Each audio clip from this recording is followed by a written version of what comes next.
Hey, what's up? It's Primetime Football, and today I'm going to be going over the ACC championship game, Clemson versus Notre Dame. So, obviously, this game has some pretty big implications for the playoffs. It seems like, well, obviously, if Notre Dame wins, they're in the playoffs, locked in, 100%. They'll be undefeated, ACC champ with 2 wins over Clemson. They're in. If Clemson wins this game, they're also 100% in. But it does spark a little bit of controversy about if Notre Dame should be in the playoffs still after the loss or not. I think it's sort of, with a close loss, I think people do, including myself, people think they should still be in the playoffs if they lose in a close game. But if they were to get blown out by, say, like 30 points somehow, should they still be in the playoffs? I'm not sure about that. It depends what the committee thinks of them. I know they have them at 2 right now, but that would be a pretty interesting situation if that were to happen. So let's talk about Clemson this season. They're putting up stats like they usually do. 46 points per game, 18 points allowed per game. We all know what this team can be and is at their best with Trevor Lawrence, Travis Etienne, Dabo as coach, all this talent they have. But it seems they had a few injury issues in the middle of the season, including Trevor being out because of COVID, and they sort of struggled a little bit. I don't think it was really due to Trevor being out. DJ seemed to play well when he was put in there, but it was mostly on the defensive side of the ball, and they struggled to run the ball a little bit. They played close games with Boston College. They barely snuck out the win at home there. They kind of struggled a little bit with Syracuse. And then, of course, the loss to Notre Dame. So 3 kind of uncharacteristic games for Clemson. I think, I'm not going to say it was 100% due to injuries. There definitely has been issues with Clemson that are not just injury issues. But they were kind of a big factor in those games. And then sort of they get their guys back, and towards the end of the season, I think it was 2 or 3 games, they seemed to kind of get back to their normal level of playing. Notre Dame this season has been a really good team. I don't think a lot of people were expecting them to be this good. They're scoring 38 points per game, allowing 17 points per game.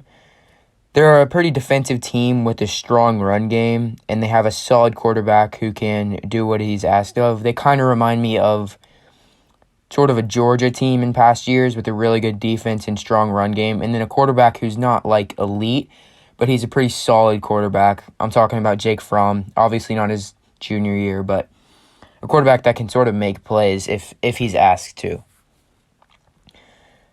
This team is, when you look at their schedule, it's not really going to wow you that much. They kind of have some close games in there that if they appear to have close games in there with teams that aren't very good. For example, Boston College, they beat them 45-31. Syracuse, they beat 45-21. Now, they're not going to come out and be like Alabama and blow out a team 63-3. They're just not going to do that. That's not their style of play. That's just not how they're built. But they're going to win the games. They're going to come out with the win, and that's what they've been doing all year. Obviously, they haven't even lost a game yet. So I think people kind of they kind of criticize Notre Dame a little bit too much because they're trying to compare them to like Alabama, whose style is just, we're going to blow this team out. Notre Dame's not like that. Anyways, of course, these teams matched up earlier in the season, in my opinion. It was the game of the year, went to overtime, Notre Dame pulled it out. The story of that game, well, not really a story, but part of that, going into that game, a lot of people knew Clemson had a lot of injuries, including Trevor Lawrence was out for that game, although it didn't appear to matter, like I said earlier. But the real issue for Clemson in that game was the absolute disappearance of the run game. I think they ran for about 31 yards. But more importantly, Travis Etienne was shut down in that game. He was held to about 75 or 80 scrimmage yards. And I've always said, if you can shut down or at least slow down Travis Etienne, you have a good shot of beating Clemson because their offense runs through him completely. And you could see it in that game. They were just trying to get him the ball. They were force-feeding him the ball, and they just couldn't get anything done. Notre Dame had pretty much just shut him down.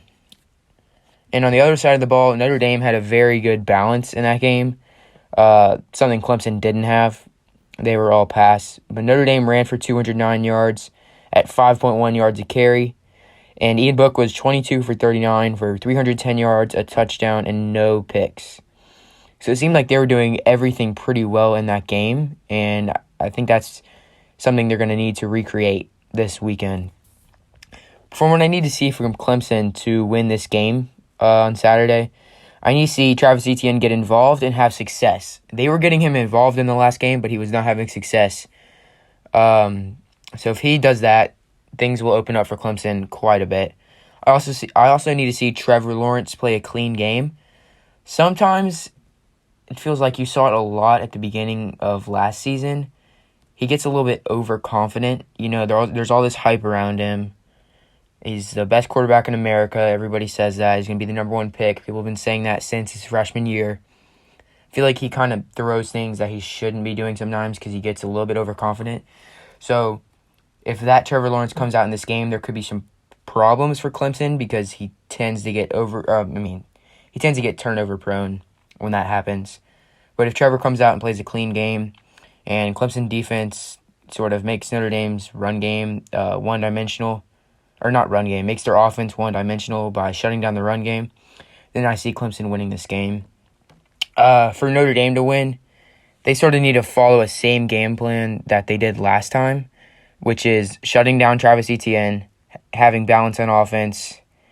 But the only difference now is that I feel like they have to worry about the quarterback run a little bit more from Trevor Lawrence. DJ can run a little bit, but he's not Trevor Lawrence. He's bigger, but he's not as fast as Trevor. So I do think Trevor's legs will be a huge factor in this game, going both ways for Clemson. If he can use his legs effectively, it'll help him a lot. If Notre Dame can shut down his legs, that'll be pretty good for them too. Now on to the prediction. It's weird because I almost have the same feeling going into this game that I did in the last game, which was that Clemson is either going to blow them out or win it close, but they're not going to lose this game. And we all know how that went. Obviously, Notre Dame won. I was completely wrong about that game. Unfortunately for Notre Dame, it's extremely hard to beat the same team twice, especially when the team you're playing against is a little bit more talented than you are. This is Trevor's last season. He's been here before, along with pretty much everyone on Clemson, so I'm going to go with them. But I do think Notre Dame has earned my respect, in which I don't see them really getting blown out in this game. I could see it being a 1 or 2 possession game, but I got Clemson winning 38-27. So anyways, that's going to do it for the video. Don't forget to like and subscribe and comment down below your predictions. Thank you.